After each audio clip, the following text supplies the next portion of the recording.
माननीय श्री राहुल कासवां। धन्यवाद अध्यक्ष महोदय। माननीय अध्यक्ष महोदय, आपने मुझे वर्ष 2024-25 के बजट में सप्लीमेंट्री डिमांड फॉर ग्रांट्स पर बोलने का मौका दिया है। मैं आपका बहुत बहुत आभार व्यक्त करता हूं। बहुत सी बातें बहुत से सांसद साथियों ने कही हैं, मैं उनको रिपीट नहीं करना चाहूँगा। मैं कृषि क्षेत्र से आता हूं, चूरू लोकसभा क्षेत्र राजस्थान का एक सांसद के रूप में हूं सर, और मेरा क्षेत्र 85% पूरा क्षेत्र किसानी के अंदर ही अंदर अपने आप को देखता है। एग्रीकल्चर सेक्टर के अंदर बहुत सी सरकार की स्कीमें पढ़ते हैं तो करीब 25 स्कीमें चलती हैं सर, जो सेंट्रल गवर्नमेंट के द्वारा या तो सेंट्रल सेक्टर स्कीम्स हैं, और 8 और 17 सेंट्रल स्पॉन्सर्ड स्कीम्स हैं। एग्रीकल्चर के अंदर सर पीएम किसान सम्मान निधि में जो 16 रुपये 44 पैसे प्रतिदिन देने की बात करी है, उसके ऊपर ही 3500 करोड़ रुपये का बजट का बढ़ाने का प्रोग्राम किया गया है। अनेकों स्कीमों को देखोगे सर तो सर स्कीमें बहुत लॉन्च हुई लास्ट 10 सालों के अंदर। उन स्कीमों की वैल्यू आज वो कहाँ स्टैंड करती है, उनमें बहुत बड़ा हमें एक मंथन करना पड़ेगा। मैं समझता हूँ मंत्रालयों को भी इसके बारे में वैल्यूएशन करनी पड़ेगी कि where do we stand after 10 years of launching of these schemes at some particular time.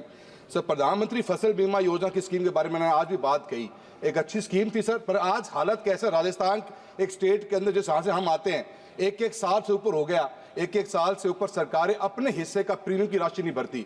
Sir 2% की राशि किसान ने भर दी, अपना प्रीमियम भर दिया सर, पर आज स्टेट गवर्नमेंट 2023-24 की रबी की राशि को आज भी भरने में सक्षम नहीं है। एक साल से पेंडिंग पड़ा है। गाइडलाइंस क्या कहती हैं सर कि अगर आपको बीमा का टाइम पे क्लेम नहीं डिसबर्स होगा तो बीमा कंपनी या स्टेट गवर्नमेंट इंटरेस्ट का पेमेंट के साथ में क्लेम देंगे आपको। सर आज तक इंटरेस्ट तो छोड़िए सर, मूल रकम भी नहीं मिल रही। 2023 खरीफ की पेमेंट नहीं मिल रही, किसान सर धरने पे बैठने को मजबूर है।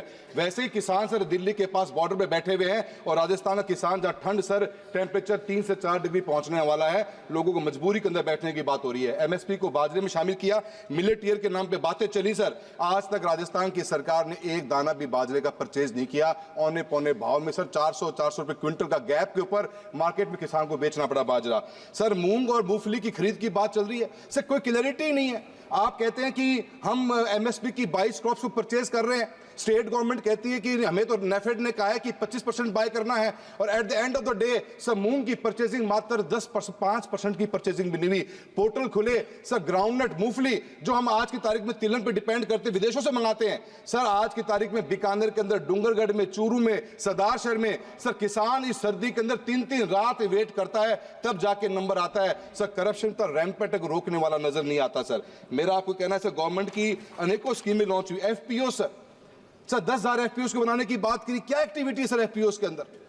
किसान का जो सर आप खरीद केंद्र तक नहीं खोल पा रहे, सिर्फ सर फर्टिलाइजर्स को बेचने का काम एफपीओ कर रहे हैं, चूरू जिले के अंदर नहीं, पूरे राजस्थान के अंदर। सर कंट्रोल नहीं। नमो ड्रोन दीदी सर, एक दीदी है सर चूरू डिस्ट्रिक्ट में, एक ड्रोन मिला है पूरे 5 साल के अंदर। ड्रोन दीदी एक है, किसके पास जाएं, किससे बात करें? सर किसानों का धरने का इशू हमेशा चलता है, क्योंकि स्कीम्स की एग्जीक्यूशन, उनकी इंप्लीमेंटेशन में इतनी फ्लॉज है कि उनको एड्रेस करने के लिए सरकार का ध्यान जाता ही नहीं। मैं आपसे भी उम्मीद ही करूंगा, और मंत्री महोदय बैठी हुई हैं, उनसे भी यही कहना चाहूंगा कि आपको इन चीजों के ऊपर थोड़ा फोकस करके, किसान की हालत बहुत खराब है इस ठंड के मौसम के अंदर। हम बिजली की बात करें, आपने आरडीएसएस की स्कीम लॉन्च करी, रिवाइज डिस्ट्रीब्यूशन सेक्टर स्कीम। आज चूरू के अंदर 300 करोड़ रुपए, राजस्थान को 11,000 करोड़ मिले, पर सर क्या हुआ? 2-2 साल के अंदर आज तक कनेक्शन नहीं। एक गाइडलाइंस डाल दी कि भारत सरकार के द्वारा कि 50,000 रुपए तक एक्सपेंडिचर होगा तो ढानियों में लाइट देंगे। सर 11 साल के बाद में भी चूरू जिला अकेले के अंदर 48,000 ढानियों को आज भी रोशनी की जरूरत है। और सर ये 50,000 का क्लॉज, मैं सर राजस्थान से आता हूं, हमारा एरिया बहुत बड़ा है, 50,000 के क्लॉज के अंदर हम ढानियों में कनेक्शन देने में कभी भी कामयाब नहीं हो पाएंगे। मैं मंत्री महोदय रिक्वेस्ट करूंगा कि इस क्लॉज को हटाकर 1 लाख रुपए की क्लॉज को डाले प्रति व्यक्ति के ऊपर, ताकि हम उनको ऊपर लोगों को कनेक्शन दे सकें। और साथ ही साथ के अंदर मैं ग्रामीण विकास के बारे में बात करनी चाहूंगा। इस बार स्कीम के अंदर लॉन्च किया गया कि 19,000 करोड़ रुपए प्रधानमंत्री ग्रामीण सड़क योजना में दिए जाएंगे। 4th फेज में सर हम हैं। सर 2nd और 3rd फेज में क्या था कि हम रोड को वाइडन कर रहे थे, स्ट्रेंथन कर रहे थे। अचानक से सर 4th फेज आता है कि हम 250 की आबादी के गांवों को जोड़ने की बात करेंगे। सर आज चूरू के अंदर हमारे 100% गांव जुड़े हुए हैं, पर वी नीड एक्स्ट्रा रोड्स। कहां से लेके आए? स्टेट गवर्नमेंट के पास पैसा नहीं है। मेरा आपसे निवेदन है कि प्रधानमंत्री ग्रामीण सड़क की गाइडलाइंस को चेंज कर 250 की आबादी से घटाकर 150 किया जाए, और मल्टीपल कनेक्टिविटी का प्रावधान छोड़ा जाए, ताकि किसान को गांव के अंदर, आपने एक रोड दे दी सर, 98 में अटल बिहारी वाजपेयी जी रोड का प्रोग्राम लेके आए थे, पर आज भी गांव में दूसरी कनेक्टिविटी का कोई प्रावधान नहीं। स्टेट गवर्नमेंट के पास न पैसा है, न स्टीम है, न सिस्टम है काम करने के लिए। मैं मंत्री महोदय से निवेदन करूंगा कि ग्रामीण विकास मंत्रालय की इस रोड सेक्टर के अंदर आप अनेकों गांव, अलग अलग गांव को अलग गांव से जोड़ने का प्रावधान करिए। एटलीस्ट पंचायत हेडक्वार्टर तक तो गांव जुड़े, इसका प्रावधान आप देने का काम करेंगे। रोड ट्रांसपोर्ट डिपार्टमेंट के अंदर 35 sir within a minute sir, within a minute मैं सीआरएफ की बात करूंगा। सीआरएफ के रोड मेंटेनेंस के लिए 2150 करोड़ रुपए का प्रावधान रखा गया है। सर सीआरएफ की सेतु बंधन स्कीम पिछले साल लॉन्च करी गई। सेतु बंधन स्कीम के टेंडर 2023 मार्च में हुए। सर आज 2025 आने वाली है, आज तक काम स्टार्ट नहीं हुआ। गति शक्ति का वो पोर्टल क्या काम कर रहा है, जहां रेलवे और रोड डिपार्टमेंट आपस में बात ही नहीं कर पा रहे, क्योंकि रेलवे डिपार्टमेंट आज तक उसकी एनओसी नहीं दे पा रहा। मेरा आपसे सर इतना कहना है कि स्कीमें अनेकों लॉन्च हुई, पर किसान और किसानी के लिए सर कोई फायदा नहीं मिल पा रहा। आज सर ग्रामीण विकास मंत्रालय में सांसद आदर्श ग्राम योजना, सर एक एक गांव की जब वीडीपी बनाई हम लोगों ने, तो सर 22-22, 25-25 करोड़ रुपए की इन्वेस्टमेंट थी उसके ऊपर। सर कहां से सोर्स ऑफ फंड लेकर आए? एमपी लेड का सर 5 करोड़ का कोटा। सर 15 साल पहले भी 5 करोड़ का एमपी लेड था। आज तक एमपी लेड से आप गांव में सिर्फ कमरा नहीं बना पाते। सर 1 लाख रुपए हिस्से में आता है एक पंचायत में, अगर मैं मेरा एमपी लेड का यूज करने लग जाऊं तो सर इस एमपी लेड को बढ़ाया जाए, और साथ ही साथ सांसद आदर्श ग्राम योजना के लिए ग्रामीण विकास मंत्रालय को एक अलग से फंडिंग का पैटर्न दिया जाए, जो लॉन्ग टर्म फाइनेंस्ड हो, जिसके ऊपर गवर्नमेंट ऑफ इंडिया उसका किस्त भरने का काम करे, ताकि गांव और किसान को उसकी मजबूती मिले। मैं आपका बहुत बहुत धन्यवाद देता हूं, आपने मुझे इस सब्जेक्ट पे बोलने का मौका दिया। बहुत बहुत धन्यवाद। वर्षा गायकवाड़ जी 340 करोड़ का आएगा। सम्माननीय सभापति महोदय, मैं सप्लीमेंट्री डिमांड फॉर ग्रांट्स पे मुझे जो बोलने का मौका दिया, मैडम मुझे जो sir ji last 30 seconds, half a minute madam, 1 second, last 30 धन्यवाद सेकंड व्यक्त करती हूँ। मिलेगा। सम्माननीय सभापति महोदय, मैडम 1 सेकंड, आप 1 सेकंड बैठिए। सर 2018 में प्रधानमंत्री मोदी ने अंडमान को रुपया दिया था। क्या रुपया दिया था? रास्ता दे, सुन ले भाई, सुन ले। सैंक्शन किया था 279 किलोमीटर रास्ता बनेगा। पीएमजीएसवाई में 344 करोड़ नहीं बना। काइंडली बनाए, अंडमान को आगे बढ़ाए। और कांग्रेस को बोलना, कांग्रेस संभल कर है ना, तुम्हारा पोल खोल देगा। Sir ji thank you. Madam Andaman का जो काम हुआ मोदी जी किया, कांग्रेस लूट लिया। बहुत बहुत धन्यवाद। मैडम सुश्री वर्षा गायकवाड़ जी। सभापति महोदय, मुझे उनको बोलने दीजिए डिमांड फॉर ग्रांट्स पे बोलने का मौका दिया, इसलिए मैं आपका धन्यवाद व्यक्त करती हूँ। आज जो है 87,762 करोड़ की जो है यहाँ पे सप्लीमेंट्री डिमांड ऑफ ग्रांट्स सरकार के द्वारा लाई गई है। ओरिजिनल बजट जो था वो 48 लाख करोड़ का था, और सप्लीमेंट्री डिमांड जो है वो इसके 1.8% है वो लाई गई है। सम्माननीय सभापति महोदय, मुझे कहना है कि इस सप्लीमेंट्री डिमांड फॉर ग्रांट्स में 203 पेजेस है, और सब जब पढ़ने के बाद ऐसा लगता है कि ये सब खोखला है। मुझे सम्माननीय सभापति महोदय, परसों आपको मालूम है कि देश के पंतप्रधान जी का, प्राइम मिनिस्टर का यहाँ पे भाषण हुआ, और सदन में भाषण करते वक्त उन्होंने कहा कि मुंह को खून लगा है। सम्माननीय सभापति महोदय, मैं यहाँ से कहना चाहती हूँ, एक और जुमला आया है, खून मुंह को नहीं लगाया है, हमारा खून इस देश की मिट्टी में जो है वो शामिल होने का काम हुआ है। इस देश की मिट्टी में हमारा खून है। इस देश की एकता के लिए, अखंडता के लिए, लोगों के न्याय के लिए लड़ने का काम कांग्रेस ने किया है, और हमारा खून इस देश की मिट्टी में है। सम्माननीय अध्यक्ष महोदय, मुझे यहाँ से कहना है कि स्वतंत्रता संग्राम से लेके, चाहे वो झांसी की रानी रहे, चंद्रशेखर आजाद रहे, टिप्पू सुल्तान रहे, मंगल पांडे रहे, इन सभी ने जो है वो देश के लिए खून बहाने का काम किया है। मुझे आज इस बात की यहाँ पे गर्व महसूस होता है कि जिस तरह से किसी ने कहा था कि हम लाल आके दिखाएंगे, 56 इंच की छाती दिखाएंगे, सर्जिकल स्ट्राइक करेंगे, लेकिन आज इंदिरा गांधी जी ने सर्जिकल स्ट्राइक करके भी दिखाया था। पाकिस्तान के 2 टुकड़े बना दिए, बांग्लादेश को जो है वो बनाने का काम इंदिरा गांधी जी ने किया है। मुझे आपसे कहना है, अगर लाल आंख दिखानी है, सर्जिकल स्ट्राइक करना है, 56 इंच की छाती है, तो आप बांग्लादेश में जो परिस्थितियां हुई है उसका भी आप जिम्मेदारी लो, और उसको कैसे बंद कर सकते हैं उसके लिए भी आपको आने वाले दिनों में काम करना पड़ेगा। सम्माननीय सभापति महोदय, मुझे एक चीज और कहनी है। अहिंसा के पुजारी और सत्य के पुजारी महात्मा गांधी जी की हत्या किसने की? उनका खून इस धरती में मिला है। सम्माननीय सभापति महोदय, जिन्होंने उनका खून किया, उनके कुछ लोग पुतले बनाते हैं, उनकी जयंती जो है उसको मनाने का काम करते हैं। ये सबसे बड़ी गलत बात है सम्माननीय सभापति महोदय। जो फोटो भी आया था उनके सपोर्ट में जो लोग कटहरे में खड़े थे वो किसके फोटो थे वो भी देश ने देखा है, देश सब जानता है। सम्माननीय सभापति महोदय, हमने देखा है कि देश में शांति रहनी चाहिए, तमिलनाडु में शांति रहनी चाहिए, श्रीलंका में शांति रहनी चाहिए, इसलिए ट्रूप भेजने का काम स्वर्गीय राजीव गांधी जी ने किया था। देश में अमन रहना चाहिए, ये उनकी भूमिका थी। वो खुद वहां पे शांति का संदेश लेके गए थे।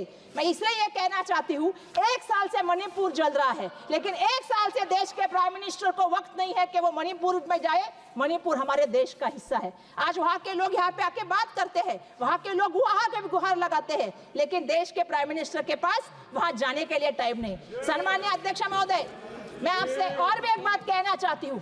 लोकसभा के इलेक्शन के वक्त देश के प्राइम मिनिस्टर प्रचार के लिए मुंबई में आए, जिस रास्ते से चले उसके 2 दिन पहले मुंबई में घाटकोपर में घटना हुई थी, उसमें कुछ लोग घायल हुए थे। बाजू में अस्पताल था, राजवाड़ी अस्पताल, लेकिन देश के प्राइम मिनिस्टर घायलों को देखने नहीं गए, मृतकों की फैमिली को मिलने नहीं गए। इतनी संवेदना देश के प्राइम मिनिस्टर के लिए में है, लोगों के लिए। तो हम सम्माननीय अध्यक्ष महोदय, मैं आपसे कहना चाहती हूँ कि परम पूजनीय मानव भारत रत्न डॉक्टर बाबा साहब अम्बेडकर जी ने 1938 में बॉम्बे लेजिस्लेटिव असेंबली के बजट भाषण में कहा था, जो मैं यहाँ पे कहना चाहती हूँ सम्माननीय सभापति महोदय। एक अमीर आदमी सरकार के स्वाधीन या आत्मनिर्भर होने की जोखिम उठा सकता है। ये मैं ये जानबूझ के कहना चाहती हूँ सम्माननीय सभापति महोदय। यह गरीब ही है जो चाहता है कि सरकार उसकी सहायता करे। यह गरीबी है जिसे अधिक सेवा की जरूरत है। ये बाबा साहब ने कहा है और ये सत्य परिस्थिति भारत के बारे में उन्होंने कहने का काम किया है। लेकिन दुर्भाग्यवश आज मैं देख रही हूँ सम्माननीय सभापति महोदय कि आज उल्टी परिस्थितियां है। गरीब आदमी जो है वो संघर्ष कर रहा है और अमीर मित्रों को देश में फायदा देने का काम चल रहा है। गरीब आदमी रोजी रोटी, कपड़ा, स्वास्थ्य, जो ट्रांसपोर्ट है उसके लिए दिन ब दिन तकलीफ सहता है, और अमीरों के लिए, दोस्तों के लिए मुनाफे के फायदे बनाए जाते हैं, उनके लिए कॉन्ट्रैक्ट बनाए जाते हैं। ये आजकल हम देख रहे हैं। सम्माननीय सभापति महोदय, मैं यहाँ पे सप्लीमेंट्री ग्रांट्स फॉर डिमांड के नंबर 42 पे बात करना चाहती हूँ। ट्रांसफर फॉर स्टेट, इस मुद्दे से मैं शुरुआत करना चाहूंगी। सम्माननीय सभापति महोदय, प्राथमिक स्वास्थ्य के लिए मैं बात करना चाहूंगी। मैंने देखा सम्माननीय सभापति महोदय, पिछले हफ्ते में मैंने महाराष्ट्र में घटना देखी जो दिल दहलाने वाली थी। घटना कहाँ हुई थी सम्माननीय सभापति महोदय? घटना हिंगोली के एक सरकारी अस्पताल में हुई थी, जहां पे सम्माननीय सभापति महोदय परिवार नियोजन की शस्त्रक्रिया के लिए कुछ महिलाएं गई थी। शस्त्रक्रिया होने के बाद सम्माननीय सभापति महोदय, उनके लिए पर्याप्त बेड की व्यवस्था पर नहीं थी। 43 महिलाएं ठंडी में जमीन पे सोई थी। यही हमारे राज्य की लाडली बहन योजना है क्या? मैं भी यहाँ से ये पूछना चाहती हूँ सम्माननीय सभापति महोदय। सम्माननीय सभापति महोदय, नीति आयोग के अनुसार जो 2021 का रिपोर्ट आया है उसके मुताबिक 72% जो अस्पताल के बेड है वो शहरी इलाकों में है और ग्रामीण भाग की अवस्था बहुत खराब है। आज मैं ये कहना चाहती हूँ कि जो बजट स्वास्थ्य मंत्रालय से दिया जाता है नेशनल हेल्थ मिशन के लिए, उसका 40% बजट जो है आवंटित किया जाता है। वो स्टेट को, सम्माननीय सभापति, मेरे 2 बहुत महत्वपूर्ण मुद्दे मुझे बोलने दीजिए। मैं इस पूरे सभा में कुछ भी बात नहीं कर पाऊँ सदन में, तो मुझे बोलने दीजिए। हमारे शहर का जो है, हमारे राज्य का जो बजट है इस साल का वो 4.6 है, जबकि हमारा राज्य अभी आपकी डबल इंजन सरकार है, बहुत विकसित राज्य है। अगर हमारे राज्य में ये परिस्थितियां है, 1.5 मील जो है महिलाओं को चलने जाना पड़ता है। उत्तर प्रदेश में मैंने देखा आईसीयू में बच्चे झुलस के मर गए, जल के मर गए। आप 1 मिनट में कंक्लूड कीजिएगा प्लीज। नहीं सर, मुझे 2 मिनट बोलने दीजिएगा। मुझे एक एविएशन पे बहुत महत्वपूर्ण सम्माननीय जो है अध्यक्ष महोदय बात करनी है। मैं डिमांड फॉर सप्लीमेंट के लिए मैं उड़ान के बारे में बात करना चाहूंगी, उड़ान योजना के मामले में। सम्माननीय सभापति महोदय, नए एयरपोर्ट जो दिए गए हैं 7, मैं चाहती हूँ कि एयरपोर्ट के बारे में लैंडिंग में और जो पार्किंग का है उसमें कितने पैसे ज्यादा बढ़ाए गए हैं उसके मामले में कभी तो सभागृह को मालूम पड़े। मैं बताना चाहती हूँ 300%, 350% ये बढ़ा है। वो जो चार्ज करते हैं वो कंपनी को चार्ज करते हैं जो एयरलाइंस की कंपनी है। एयरलाइंस की कंपनी कोई चैरिटी करने के लिए बैठी नहीं है, तो वो किसको चार्ज करती है? वो ग्राहक को चार्ज करती है। आज आप दिल्ली का टिकट देख लीजिए, आप लखनऊ से मुंबई का टिकट देख लीजिए, 44,000 के टिकट उसकी जो है वो कीमत बढ़ाने का काम क्यों हुआ है? क्योंकि ये एयरपोर्ट किसी बड़े आदमी को दिए है जिसने वहां पे जो है वो लैंडिंग का पैसा और साथ साथ में आपको पता है कि वहां पे पार्किंग का पैसा करने का काम किया। धन्यवाद। माननीय श्री रविंद्र मेरे वायकर। मतदार संघ के 2 इशू मुझे रखने दीजिए। सन्मान्य अध्यक्ष माननीय महोदय, मेरे यहाँ श्री पे रविंद्र एयरपोर्ट कॉलोनी है, वायकर। मुझे धन्यवाद सभापति महोदय। Doctor Mohammad Javed ji.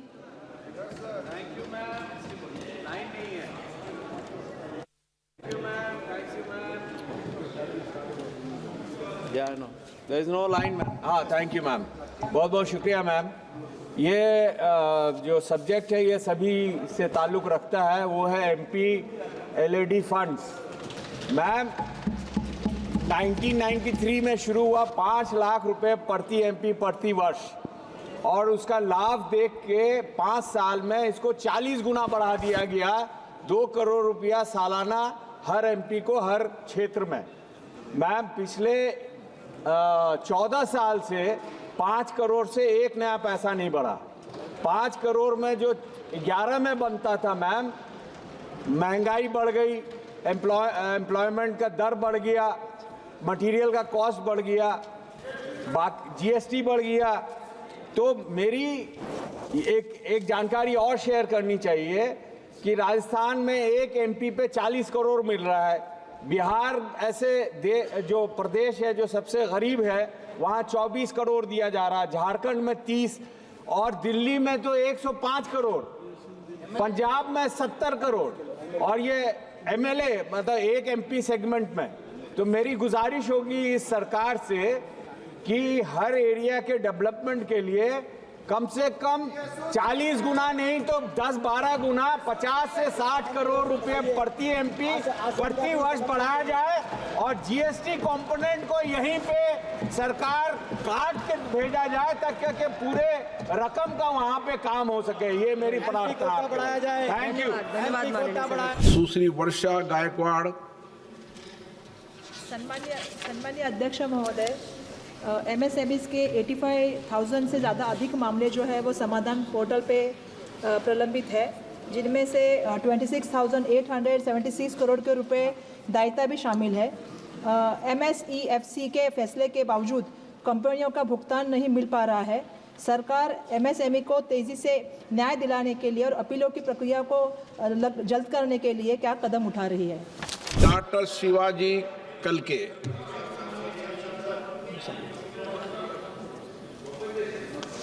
Thank you speaker sir, आपने मुझे अलाउ किया। मैं लातूर चुनाव क्षेत्र से आता हूं और माननीय शिक्षा मंत्री जी से मैं पूछना चाहता हूं कि गवर्नमेंट कुछ नए केंद्रीय विद्यालय इंडिया में खोलने जा रहा है क्या, और अगर हाँ तो लातूर जैसे पिछड़े एरिया में नया एखादा केंद्रीय विद्यालय स्थापन हो। और माननीय प्रधानमंत्री जी ने पब्लिक मीटिंग में कहा था माननीय सदस्य कि कोई बड़ा इंस्टीट्यूट लातूर के लिए देंगे, तो उसके लिए कुछ कार्रवाई हो रही है क्या? माननीय सदस्य डॉक्टर अमर सिंह जी। धन्यवाद स्पीकर साहब। मैं माननीय मंत्री जी से पूछना चाहता हूं। आप सब ज्ञानवान मत बनो। जब बोला स्पीकर गलती नहीं करता है तो नहीं करता है। अमर सिंह जी। मैं माननीय मंत्री जी से पूछना चाहता हूं कि मेरी कंस्टिट्यूएंसी श्री फतेहगढ़ साहब से शुरू होके लुधियाना शहर से होता हुआ एक बुढ़ा नाला दरिया है, और वहां और सतलुज दरिया में डलता है। उस नाले की उस दरिया में इतना प्रदूषण है कि कैंसर, यूरेनियम, फ्लोराइड क्या क्या उसमें मिल रहा है। पंजाब सरकार बहुत सालों से कोशिश कर रही है। क्या केंद्र सरकार बुढ़ा नाला को साफ और उसको स्वस्थ बनाने की कोई कोशिश करेगी? दूसरी बात, आपने पार्ट बी का कि केंद्र सरकार ने स्टडी कराई कि नहीं कराई एग्जामिनेशन की, उसका अपने मंत्री जी जवाब नहीं दिया। क्या आगे आप स्टडी कराएंगे? श्री उम्मेदाराम बेनीवाल।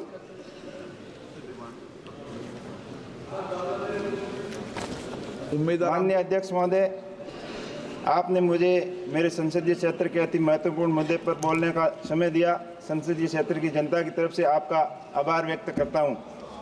आपके माध्यम से सरकार का ध्यान आकर्षित करना चाहूँगा कि मेरे संसदीय क्षेत्र बाड़मेर, जैसलमेर, बालोतरा में सोलर, विंड और थर्मल प्लांटों के माध्यम से देश में सबसे ज़्यादा बिजली का उत्पादन होता है, लेकिन दिए तले अंधेरा वाली कहावत सिद्धांत हो रही है। लोगों को घरेलू एवं कृषि कार्य हेतु पर्याप्त मात्रा में बिजली नसीब नहीं हो पाती, जिससे किसानों को रबी की बुआई करने में देरी हो रही है।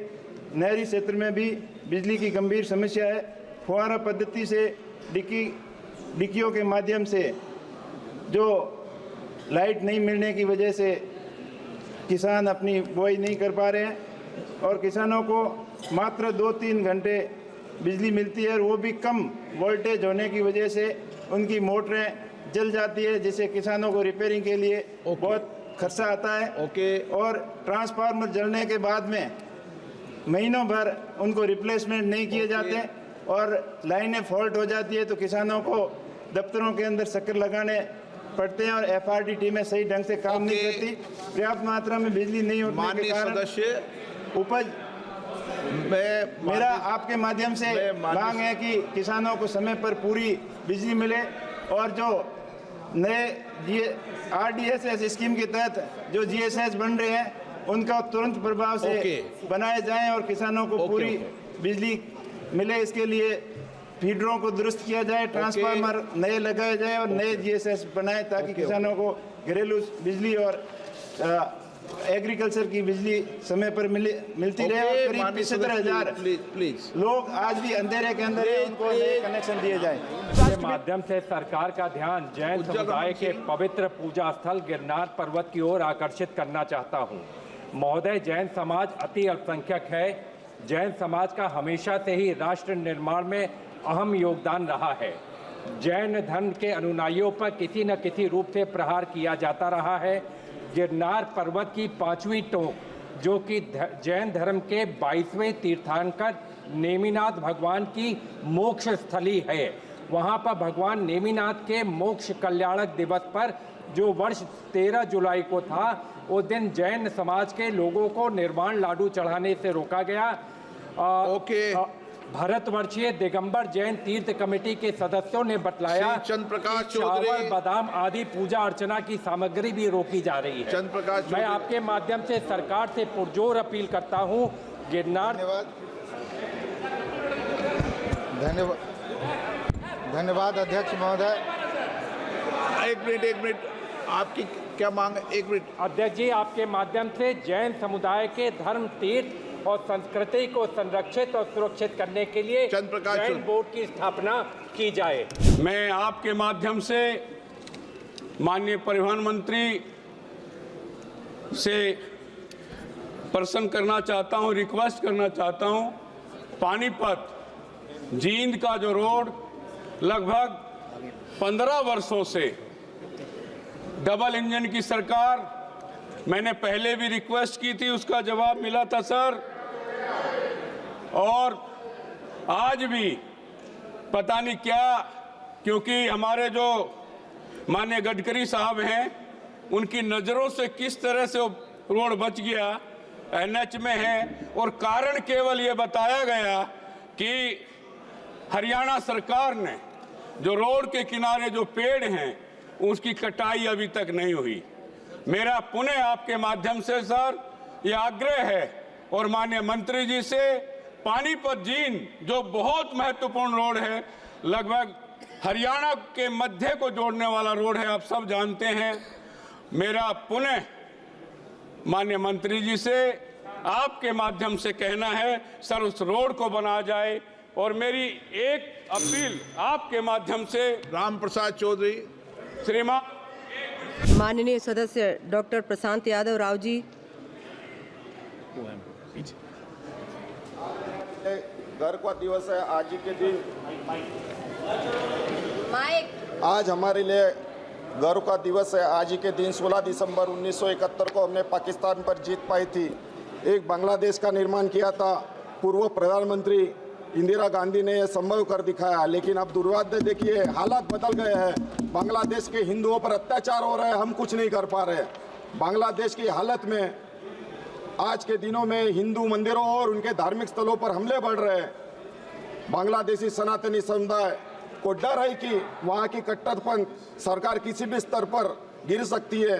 मंदिर में स्थित मूर्तियाँ जलाई जा रही है, हिंदू परिवारों की संपत्तियों को नुकसान पहुंचा जा रहा है, उनकी धार्मिक स्वतंत्रता पर हमला हो रहा है। यह न केवल मानवाधिकार का उल्लंघन है, बल्कि हमारी पड़ोसी देश के लिए हमारे ऐतिहासिक और सांस्कृतिक संबंध पर प्रश्न भी उठाता है।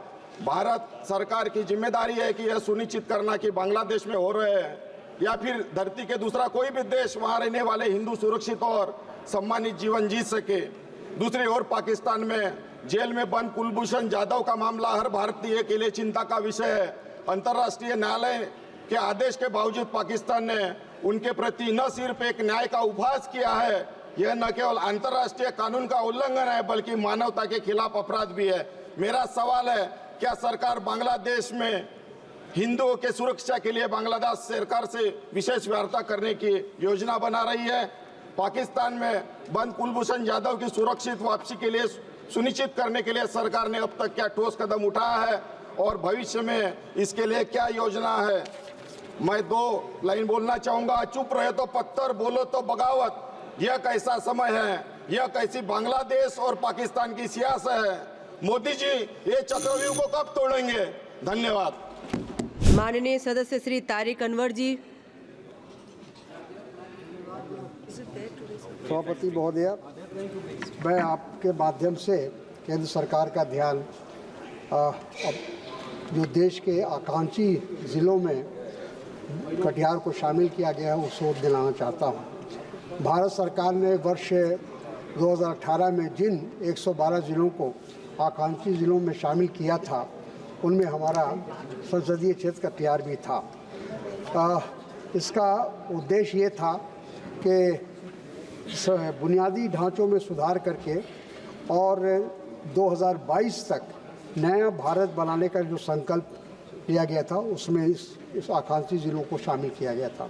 लेकिन मुझे ये बात कहते हुए अत्यंत खेद हो रहा है कि जुलाई 2023 में कटिहार ज़िला आकांक्षी ज़िलों के डेल्टा रैंकिंग में अंतिम पायदान पर पहुंच गया है और ये स्थिति स्पष्ट रूप से दर्शाती है कि डबल इंजन की सरकार हमारे बिहार में है, उसके बावजूद ज़िले का वो प्राथमिकता नहीं दी गई जिसका उससे आवश्यकता थी। कटिहार में माननीय सदस्य श्री मल्लेश बाबू जी। कंप्लीट नहीं हुआ मैडम, आकांक्षी जिले वाला विषय था, कंप्लीट ऑर्डर दीजिए। चलिए बस खत्म कर रहे हैं। रविंद्र चौहान जी माननीय सदस्य। धन्यवाद माननीय अध्यक्ष महोदय। मैं नांदेड़ महाराष्ट्र संसदीय क्षेत्र से हूं। नांदेड़ जिला क्षेत्र में किसान भाइयों की पीक बीमा राशि लगभग 617 करोड़ राशि है। इसमें केंद्र सरकार का हिस्सा 267.3 करोड़ राशि अभी तक मिलना बाकी है, जो कि महाराष्ट्र सरकार के हिस्से की 349.70 करोड़ राशि मिल चुकी है, लेकिन केंद्र सरकार का हिस्सा अभी तक नहीं मिला है।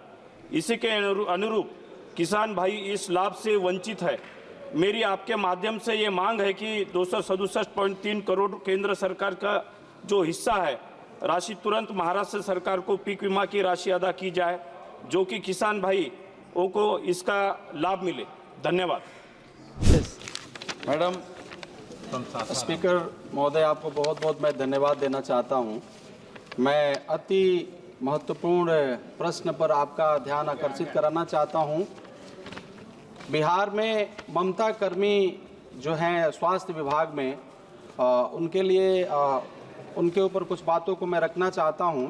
वर्ष 2008 से इनकी बहाली हुई बिहार सरकार में और वहां से लेके अभी तक ममता कर्मियों को पहले प्रति परसों 100 रुपया दिया जाता था, अब 300 रुपया दिया जाता है। लेकिन इनकी जो काम है, जैसे डॉक्टर करते हैं वैसी नर्स करती हैं। लेकिन आज तक यदि परसों नहीं हुआ अस्पताल में तो वो 8 घंटा 10 घंटा मजदूरी करती हैं, उनको 1 भी रुपया नहीं मिलता है। मैं आपके माध्यम से मैडम निवेदन 5 सेकंड मैडम, मैं आपके माध्यम से ममता कर्मियों के लिए मैं निवेदन करना चाहूंगा कि राज्य कर्मी का दर्जा मिले, जो डॉक्टर और नर्सों का माननीय सदस्य सुश्री प्रणीति जी।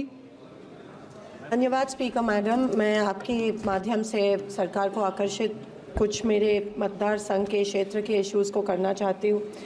माझ्या मतदारसंघात गेले काही वर्षापासून समांतर जलवाहिनीचं काम प्रलंबित आहे। सोलापूर शहराला अजूनही 5-6 दिवसातून एकदा पाणी मिळतं आणि म्हणून हे काम आमचे नितीन गडकरी जी असतील, मुख्यमंत्री असतील, दोघं एकमेकांचे चांगले मित्र आहेत, दोघांनी बसून, कारण का तिकडे भूसंपादनचे खूप विषय आहेत, शेतकऱ्यांना कॉम्पेन्सेशन मिळत नाही आहे, म्हणून ह्या समांतर जलवाहिनीचं काम अजूनही रखडलं आहे, जी NTPCनी आम्हाला काही वर्षापूर्वी दिलेली, पण ते काम रखडलं असल्यामुळे अजूनही सोलापूर शहराला पाणी असून सुद्धा, उजनी डॅम भरला असून सुद्धा 5-6 दिवसातून एकदा पाणी मिळतं आणि म्हणून लवकरात लवकर स्टेट गव्हर्नमेंट आणि NHAIच्या मिनिस्टरनी एकत्र बसून हा तोडगा काढून ह्या समांतर जलवाहिनीचं काम, जेव्हा इलेक्शन येतं तेव्हा मोठे मोठे प्रॉमिसेस केले जातात, पण अजूनही ते काम झालं नाही, आमच्या लोकांना वंचित राहायला लागतं। तसंच सोलापूर शहराच्या आजूबाजूला जी गावं आहेत, बीबीदार, अकोले काठी, सावळेश्वर, कारंबा, इथे दूषित पाणी एका तलावात सोडलं जातं MIDC चिंचोळीकडून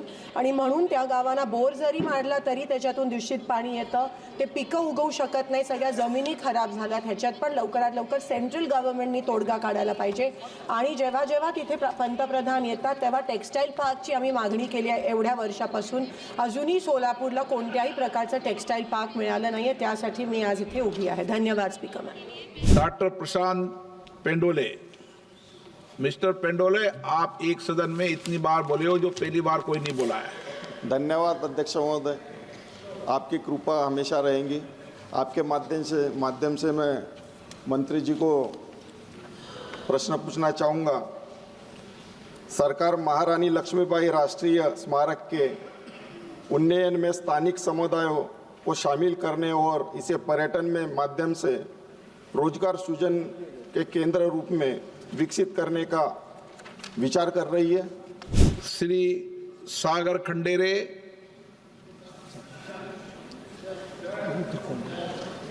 नए लोगों को पूछने दो, आप वरिष्ठ नेता हो, आज सबका नया का number question. Thank you, Speaker sir, for giving me an opportunity to speak. I come from the Kalyan Karnataka region, which is a very backward region, and we are also protected by Article 371J of the Constitution, which gives us special status in employment. So what I would like to ask is, in our region, a lot of job migration happens. From my Lok Sabha constituency, be there a lot of youth, after finishing their degree, they go to Hyderabad, Pune, and Bangalore to work. So is the central government doing anything to identify these regions where maximum job migration is happening and ensure employment is given to the youth in Tier 2 and Tier 3 cities? Okay. Srimati Prabha Malikanujan. Thank you, Speaker, sir. I would like to know what specific steps is the government taking to ensure that Karnataka's drought-prone districts receive adequate funding and priority under the National Adaptation Fund for Climate Change NAFCC, especially considering its vulnerability in the recent years. Thank you, Speaker, sir. Kirin Kumar Reddy.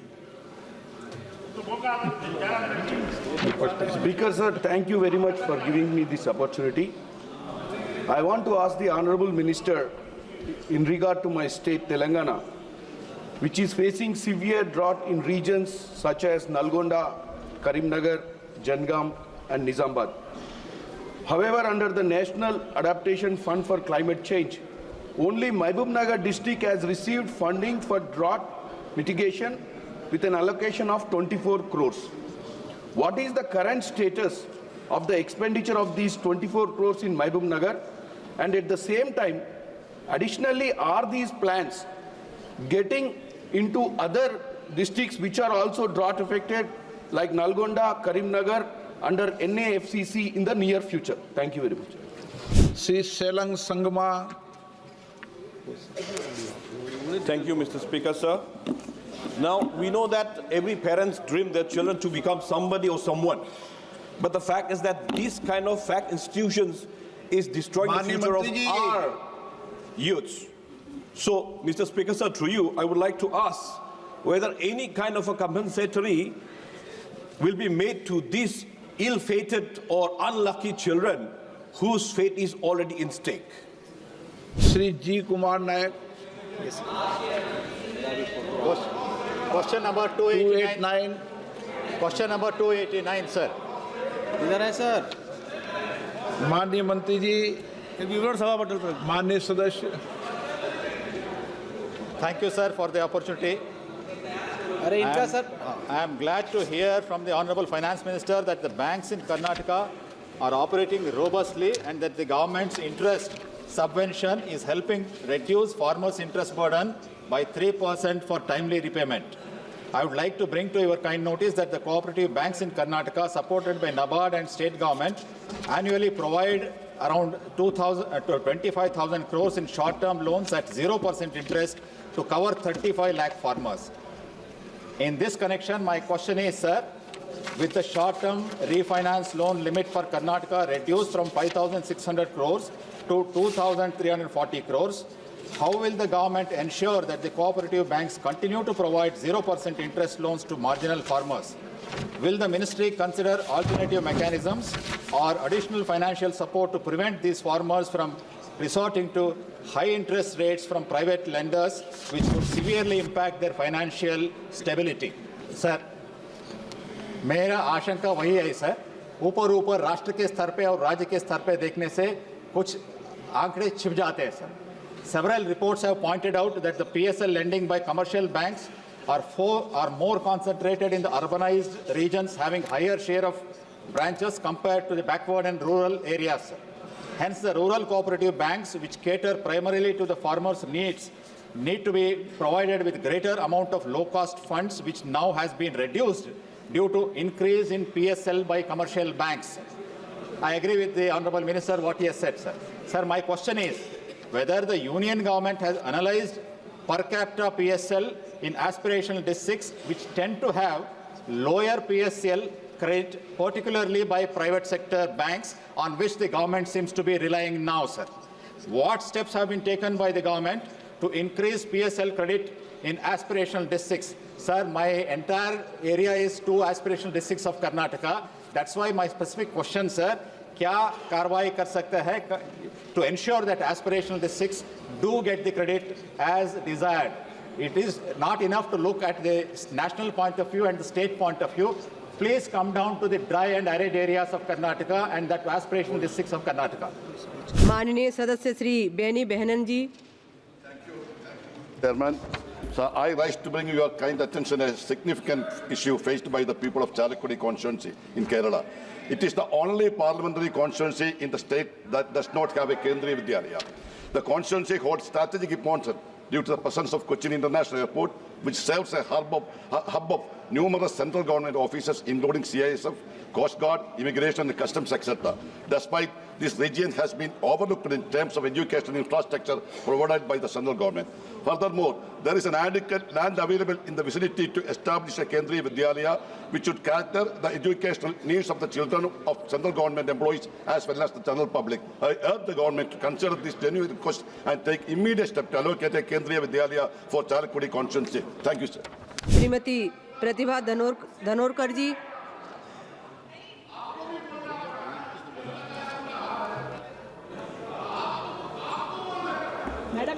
धन्यवाद अध्यक्ष महोदय.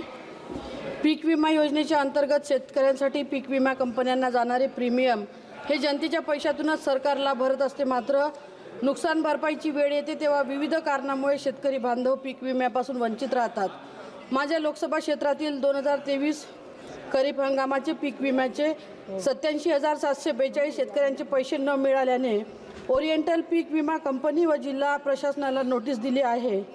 जनतेच्या पैशातूनच सरकार विमा कंपन्याला मालामाल करत असून शेतकऱ्यांना बेहाल केले जात आहे. वर्षभरापासून टाळाटाळ करत असणाऱ्या शेतकऱ्या कुटुंबियांना तात्काळ त्यांना दिलासा देऊन त्यांच्या पीक विम्याचे पैसे देण्याची मागणी मी आपणास करत आहे. धन्यवाद.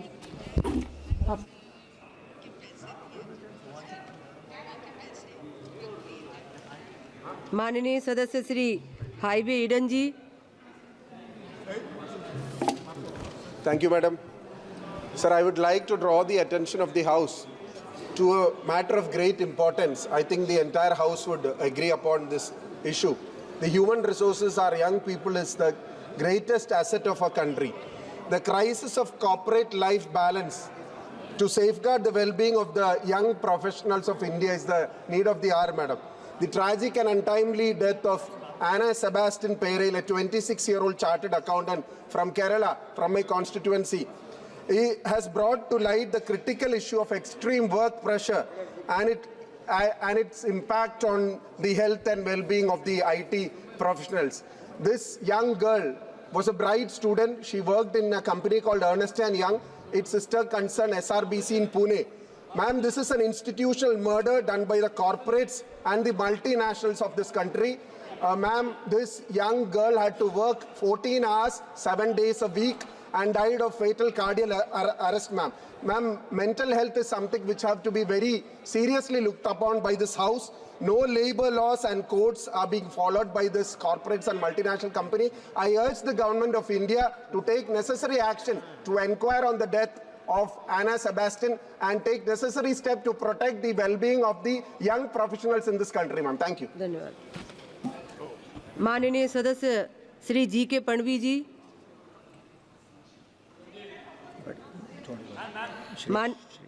माननीय सदस्य श्री श्रेयस पटेल जी। जी के पणवी जी।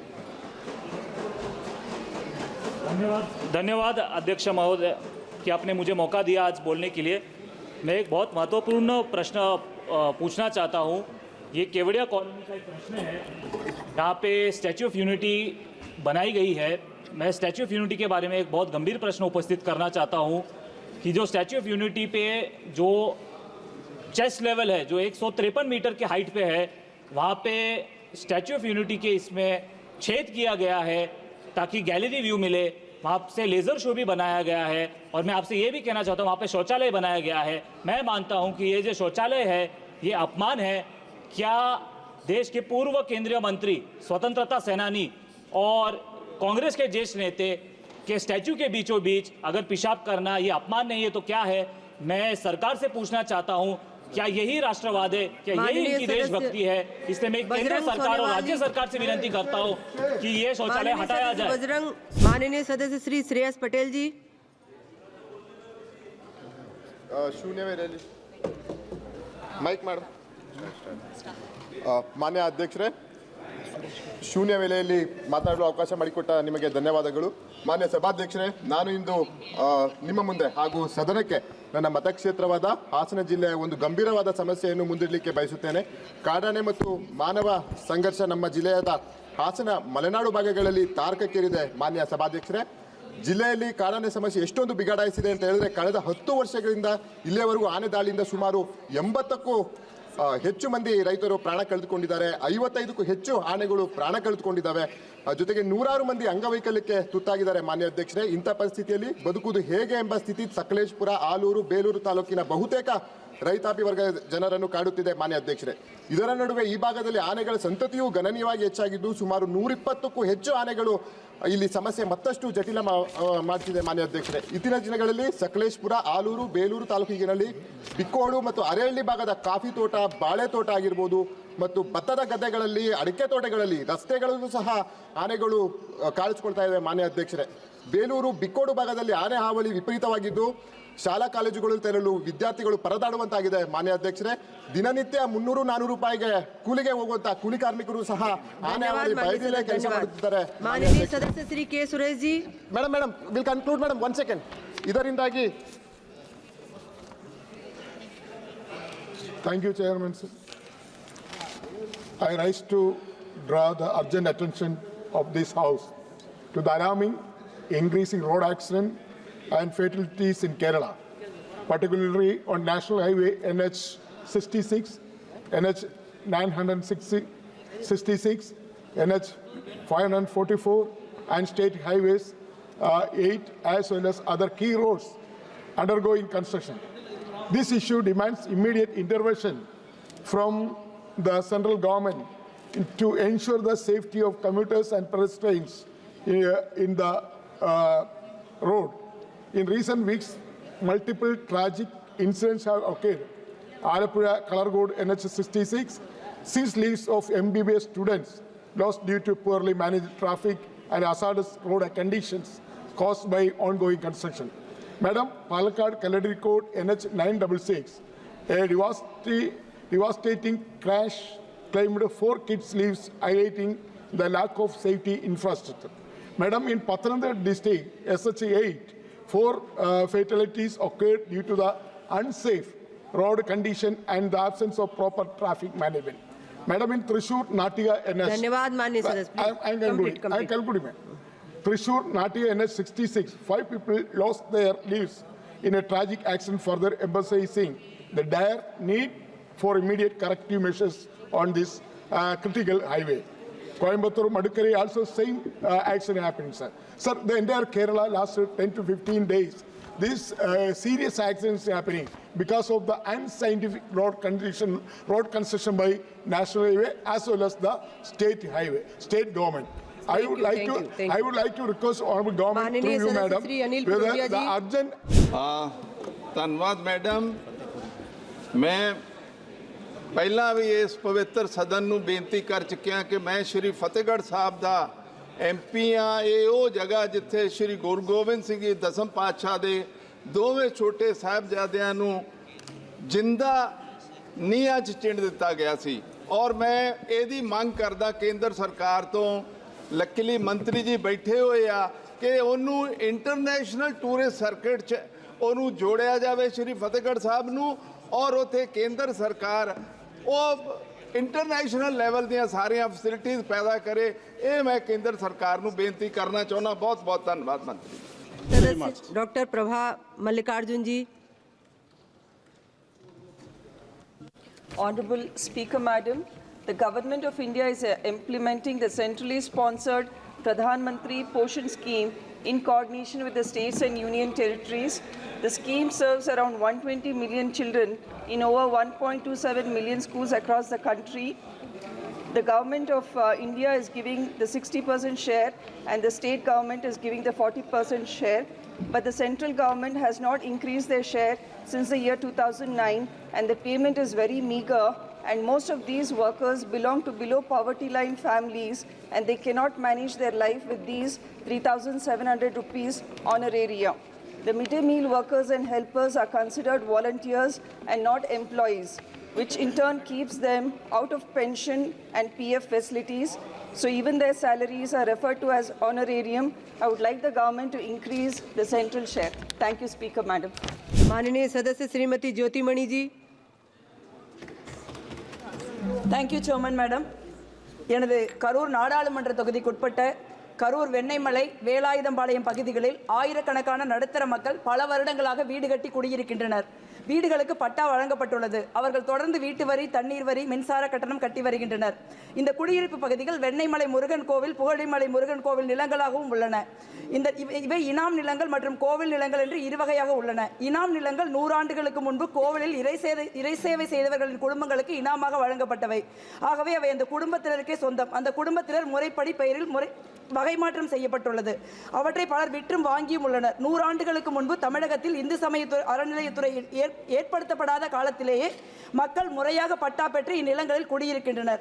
பல பேர் கிராமங்களில் உள்ள தங்களது நிலங்களை விட்டு நகரத்தில் ஒரே ஒரு வீட்டுமனை வாங்கி வீடு கட்டியுள்ளனர். சில இடங்களில் நீதிமன்ற உத்தரவு வந்து பல ஆண்டுகள் கடந்த பிறகும் பத்திரப்பதிவுத்துறை தொடர்ந்து சட்டப்படியான வீட்டுமனை பட்டாக்களை பதிவு செய்து வந்திருக்கிறது. இதில் மக்கள் தவறு ஒன்றுமில்லை. அவர்களை கோவிலின் பெயரால் வீடுகளை காலி செய்ய சொல்வது நியாயமற்றது. குடியிருக்க ஒரு வீடு என்பது ஒவ்வொரு மனிதரின் கனவு. வாழ்க்கை முழுவதும் சம்பாதித்து சேமித்து கைவசம் இருந்த நிலங்களை விற்று கடன் வாங்கி வீடு கட்டி 50 ஆண்டு 30 ஆண்டு குடியிருந்த பிறகு அவர்களை மீண்டும் வீடற்றுவதாக மாற்றுவது நியாயமாகாது. இதேபோல ஈஸ்வரன் கோவில் உள்ளிட்ட பல கோவில் இனாம் நிலங்கள் வீடுகள் பல்வேறு இடங்களில் தற்போது பிரச்சனைக்குரியதாக மாறியுள்ளது. ஆகவே இப்பிரச்சனை பற்றி உடனடியாக தமிழ்நாடு அரசுடன் கலந்து ஆலோசித்து ஒன்றிய அரசு மக்களுக்கு நியாயம் வழங்க வேண்டும் என்று அன்புடன் கேட்டுக்கொள்கிறேன். நன்றி. माननीय सदस्य Adoor Prakash ji. Thank you, madam. I would like to draw the attention of the House towards an urgent matter regarding extension of Angamali Shabri railway line from Erimeli to Vizhinjam. via Nedumangad. Nedumangad has already been selected under the government proposal for rail connectivity for towns having above 50,000 population. Railway facility to Nedumangad town could be provided through the expansion of Angamali Shabri Railway from Erimeli to Vidinyam International Seaport via Pathanamthitta, Konni, Pathanavaram, Punalur, Anchal, Kilimanur, Attapara, Nedumangad, Kazhakottam and Katakada. The extended line would establish an additional corridor for passenger and freight movement. Sir, the expansion of Shabri Railway project is important for all. Sir, Madam, I rise before you to draw the kind attention of the Honorable Railway Minister through you, Madam, for a matter of the significant importance on shortage of train facilities to northern part of Kerala. Madam, in just a few days, the world will come together to celebrate Christmas and New Year on a time filled with happiness and joy. Madam, a large number of individuals will travel to their hometowns from their workplaces to celebrate Christmas and New Year with their families. Madam, now...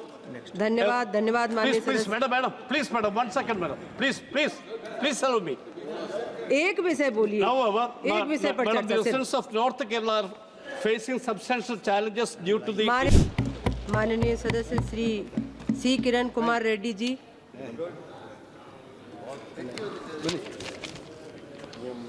Madam Speaker, thank you very much for giving me this opportunity.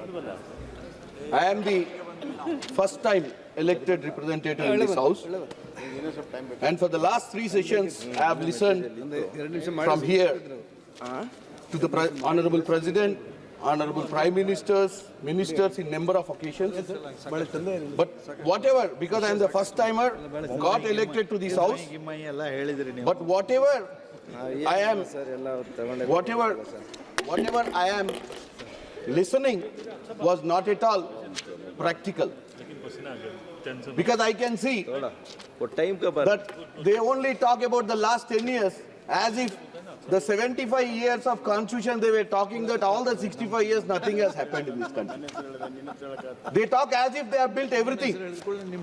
They talk this country has started in 2014, this country civilization has started in 2014. Frankly telling to you, whatever they have spoken was not practical, because our Prime Minister Narendra Modi ji in the last 10 years, if you would have thought about the nation instead of only thinking about Gujarat, where he came from as the Chief Minister, the development what Gujarat has got didn't got to any other states in this country. This is a federal government where everywhere he has to be. The Prime Minister is Prime Minister for across the country, not for Gujarat. So I come from Telangana, madam. In Telangana, especially today, Honorable Speaker, madam, I rise today to participate in the discussion of supplementary demand of grants and to draw the attention of this House to the pressing development needs of Telangana. Our state, madam, it was 10-year-old, ruled by BRS party, and mismanaged the state, which was a new state, by taking it to the doldrums of 7 lakh crore loans. Today we are paying every month 6,000 plus crores just for the interest amount, madam, not the capital. And what I want to say is, I know my friends want to talk to me, but I want to address to your chair, sir. Today, Telangana people have elected 8 members of parliament from Congress and 8 members of parliament from BJP. It's our responsibility to get this state back onto the normal stage, because the elections are now over. It's only for the development we have to work. Rather, we argue each other in this table, sorry. So I want to say, I want to get few issues to your notice, sir, in regard to agriculture and irrigation. Telangana is primarily an agrarian state, with over 55% of the population depending on agriculture. There are significant issues with the minimum support price system in India. While the government notifies MSP for more than 20 crops, the procurement process is severely limited and primarily focused on rice, wheat, and coarse grains. to a limited extent, pulses. In 2024, these issues sparked large scale of farmers' agitation, where farmers demanded that the government procure all the crops covered under MSP and make a legal guarantee.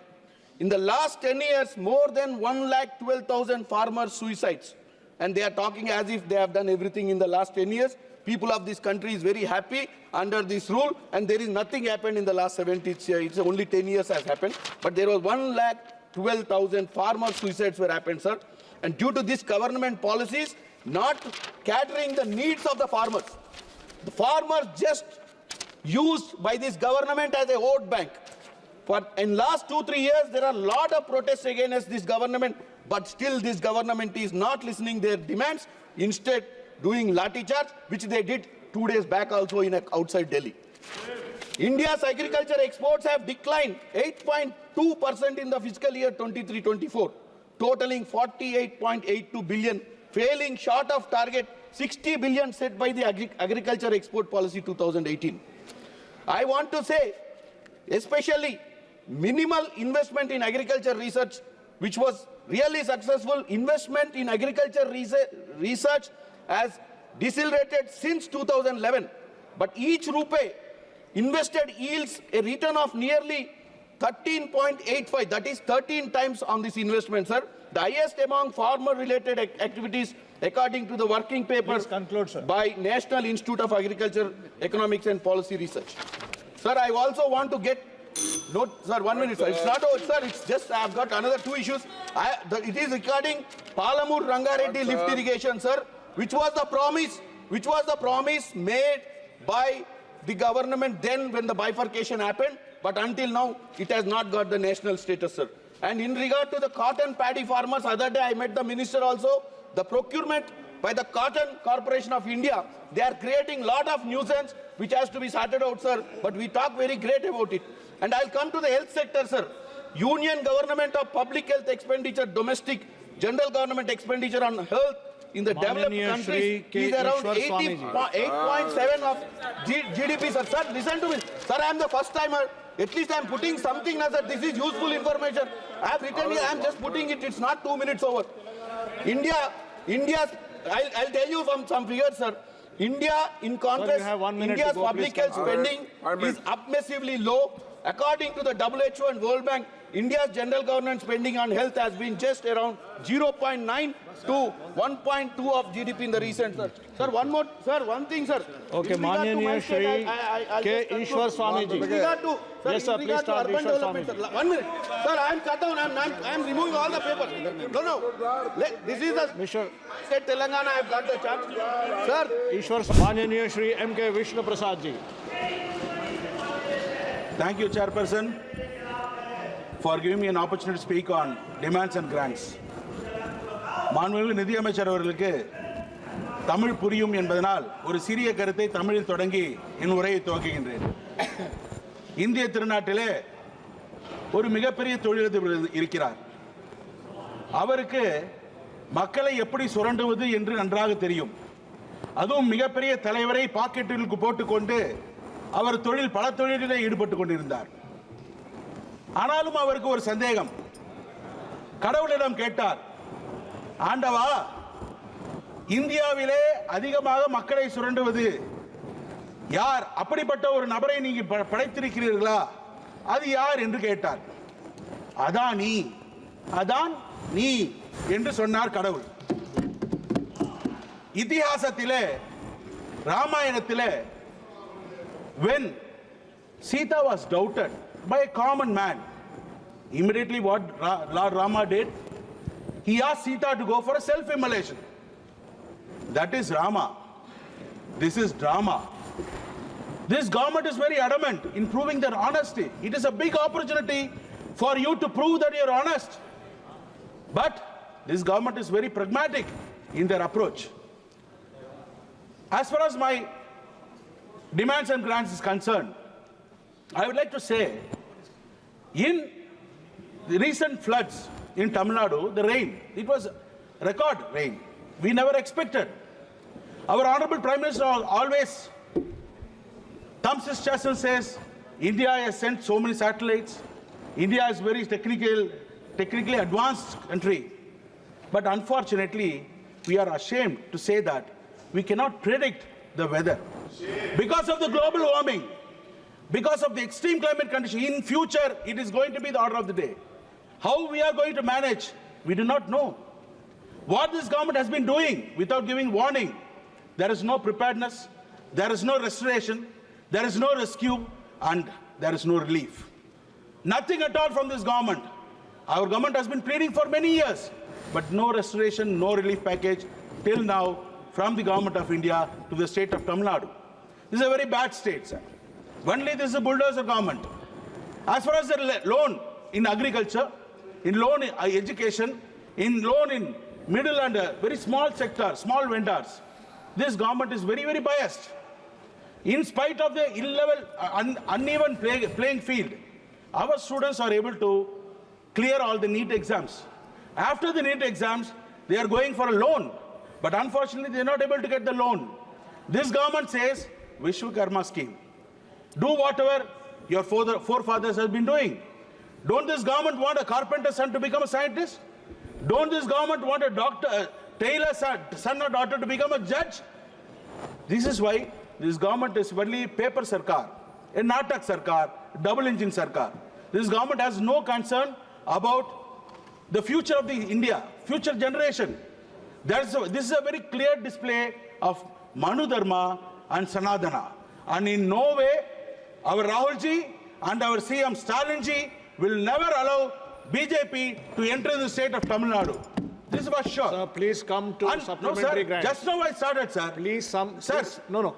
There is one more. First, there is a terrorism in this country. No. A new terrorism. One second. Please listen to me what I am saying. Please come to supplementary grants. No, sir, you are talking about something else. And we have very less time. Regarding the loan, sir. No. Regarding the loan. Okay, now tax. This government has a new dimension for tax. Terrorism tax. All 18% tax. There is no 5% tax. Almost 90% of the product has got 18% tax, whereas civil aviation has got only 5%. Anybody wants to travel in the flight, they pay 5% tax. But a poor farmer, poor weaver, when he goes in a moped, he has to pay almost more than 100% tax. Excess duty it was 3% on petroleum products in 2015.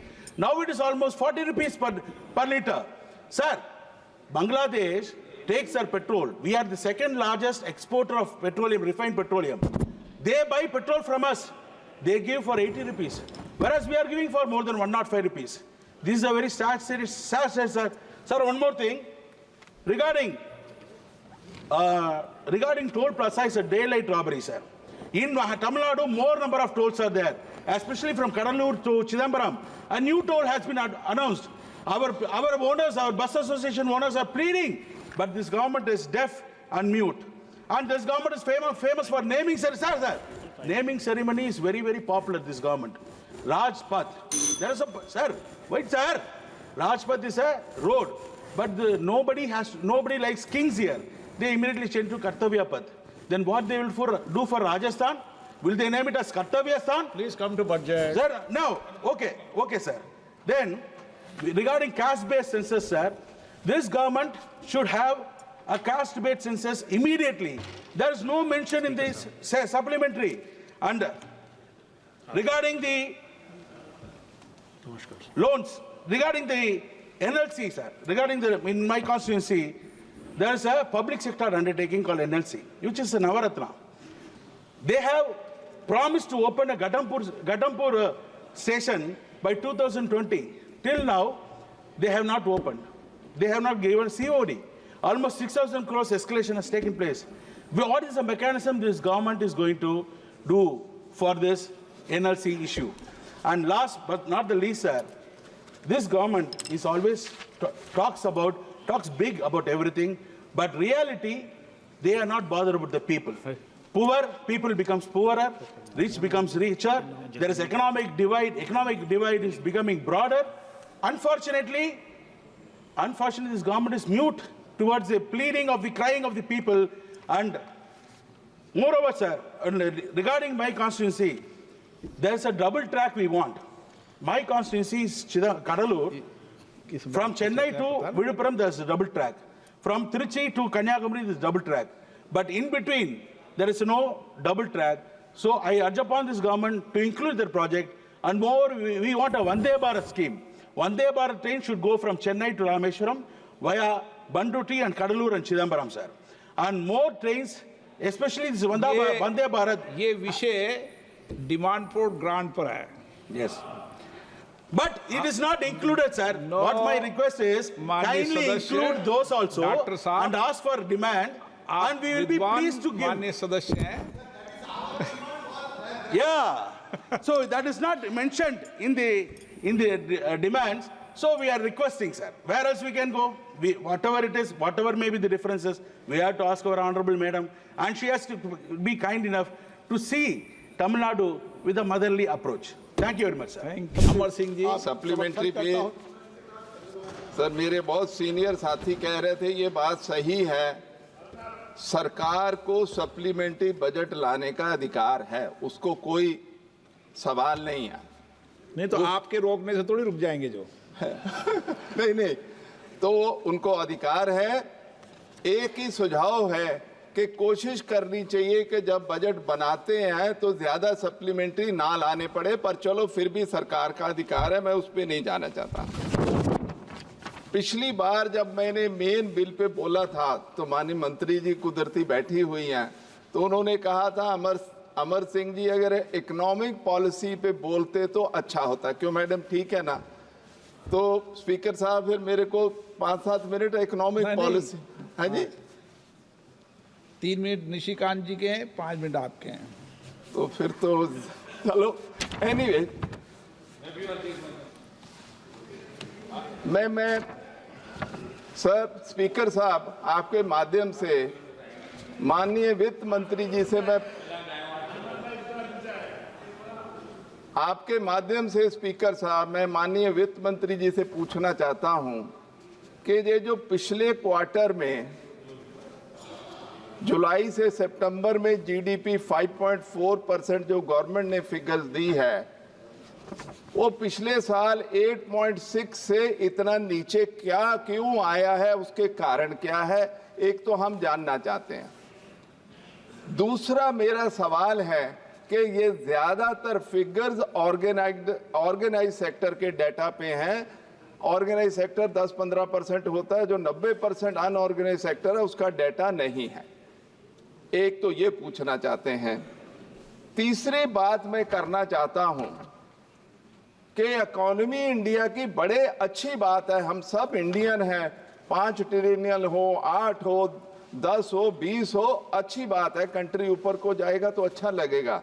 लेकिन madam आपसे एक निवेदन है, जब भी आप जानकारी देते हैं, जब भी कंट्री ऊपर बढ़ता है उसमें पर कैपिटा इनकम कितनी बड़ी, कृपया करके वो बता दीजिए. मेरे पास लेटेस्ट फिगर्स हैं, वो मैं बोलना चाहता हूं स्पीकर साहब आपकी अनुमति में.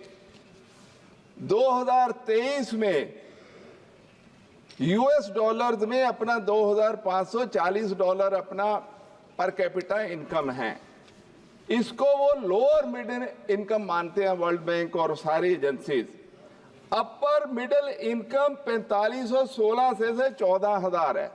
तो मेरी आपसे सवाल ये है कि अपन 4500 वाली फिगर कब क्रॉस करेंगे, कि उस फिगर में कब पहुंच जाएंगे. जीडीपी बढ़े बहुत अच्छा है, टोटल इकोनॉमी बढ़े, उस फिगर में कब पहुंचेंगे. एक तो मेरा आपसे सवाल ये है. दूसरी बात मैडम मैं आपसे पूछना ये चाहता हूं कि हाउस होल्ड सेविंग्स 5.1% क्यों रह गई हैं, उसके रीजंस एक्सप्लेन कर दीजिए जब आप जवाब देंगे. ग्रॉस फाइनेंशियल कैपिटल फॉर्मेशन आपके कार्यकाल में क्यों कम हुई है, वो जवाब दे दीजिए. और एक सवाल का मैं जवाब जरूर देना चाहता हूं, क्योंकि बार बार आप लोगों ने कहा हमने यूपीए ने इतना दिया, एनडीए ने इतना कर दिया. मैं सिर्फ 2-3 डिपार्टमेंट्स का मैं बजट की परसेंटेज लेके आया हूं, और आपसे निवेदन है कृपया करके जब आप बोलते हैं तो आप बताइए इस साल के बजट का इतना परसेंटेज हमने यूपीए ने इतना दिया था, आपने इतना, मैं 2-3 का ही लेके आया हूँ, ज्यादा नहीं। एजुकेशन में मैडम 13-14 में यूपीए का 3.16 था % ऑफ दैट ईयर बजट, और आपने 24-25 में 1.5% दिया है, लेस देन 50%। हाँ, ग्रॉस फिगर्स में होगा क्योंकि 20 साल हो गए, उसमें 10-12 साल हो गए। हेल्थ में भी वही हालत है, करीब 2.5% था उस वक्त का, आपके 1.9% दिया है। नरेगा में भी वही है, वो करीब 1.9 और 2% था, आपका 1.3% रह गया। मैं इसको ज्यादा नहीं बात करना चाहता क्योंकि बार बार होती है, तो इसलिए ये मैं सवाल जरूर पूछना चाहता हूं सर। फिर अपनी कंस्टिट्यूएंसी तो ठीक तरह बोल दूं सर। मैडम, मैं बहुत सारी बातें आपसे नहीं पूछ पाया, आपको लिख के दे दूंगा। सर, मैं पंजाब से हूं, श्री फतेहगढ़ साहब का MP हूं, बार बार बोलता हूं। पंजाब का तो एक जो बहुत सारे मैडम इश्यूज हैं, पंजाब की इकोनॉमी, एग्रीकल्चर भी वैसे भी स्टेगनेंट है। बार बार हम बात करते हैं कि डाइवर्सिफिकेशन करो, सही है, फूड मिनिस्टर साहब साथ बैठे हैं, तो मैडम फिर डाइवर्सिफिकेशन के लिए मेरा निवेदन है 15 से 20 हजार करोड़ हर साल 5-7 साल पंजाब को दीजिए, डाइवर्सिफिकेशन हो जाएगी। एक तो वो आपसे निवेदन है। दूसरा, जो किसानों की एजिटेशन चल रही है, कृपा करके, बार बार आपके लोग कहते हैं ठीक है, लेकिन मैं ये कहता हूं फिर अगर आपने स्वामीनाथन फार्मूला बना ही दिया है, आप कहते हैं, तो MSP का लॉ भी बना के ले आते, अगली बार कर दीजिए। तीसरी बात सर, मैं फतेहगढ़ की बात तो 8 बजे समाप्त खत्म होने वाला, 1 सर, मिनट बस फतेहगढ़ साहब की। धन्यवाद फतेहगढ़ सर। अध्यक्ष महोदय, 1 मिनट फतेहगढ़, 1 सेकंड बोलो तो कह दूं सर, नहीं तो फिर मेरे सर, मैं फतेहगढ़ साहब का बार बार कहता हूं कि वहां, और ये महीना जो दिसंबर का है, छोटे साहबजादे को तब जिंदा चिना था, इस महीने ही ये केंद्र सरकार उसको इंटरनेशनल टूरिस्ट सर्किट में ले ले।